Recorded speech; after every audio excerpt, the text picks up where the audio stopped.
ভাই ভালো আছি? হ্যাঁ ভালো আছি। তোর আসতে কোনো অসুবিধা হয়নি তো? না না ভাই, কোনো অসুবিধা হয়নি। শ্রাবণী তাড়াতাড়ি বাইরে আসো, এদিকে কে এসছে দেখো।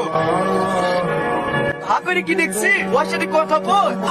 হ্যাঁ, কি কেমন আছো? হ্যাঁ আমি ভালো আছি, তুমি কেমন আছো?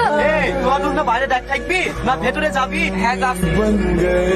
আমি তো মনে মনে শ্রাবণীকে অনেক ভালোবেসে ফেলেছি, কিন্তু কোনোদিন ওকে সাহস করে ফেলতে পারিনি। আজ যখন বাড়ি এসেছি, ওকে দিয়ে আমার ভালোবাসা খাওয়াটা প্রকাশ করি, তারপর আমরা বিয়ে করি। এই তুই এখানে বসে কি করছিস? তোকে কখন থেকে আমি খুঁজে বেড়াচ্ছি, তোর সঙ্গে আমার খুব জরুরি কথা আছে। আমারও তোমার সঙ্গে একটা কথা আছে, আসো এখানে বসো।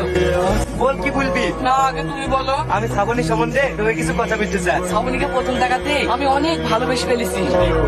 কি ব্যাপার ভাই, কিছু বলছো না যে? তুমি কি খুশি না? হ্যাঁ হ্যাঁ, আমার আজ আমি খুব খুশি, দুদিনের মধ্যে তোদের বিয়ে দেবো। এই সুখবরটা আমি তাড়াতাড়ি শ্রাবণীকে জানাই কি।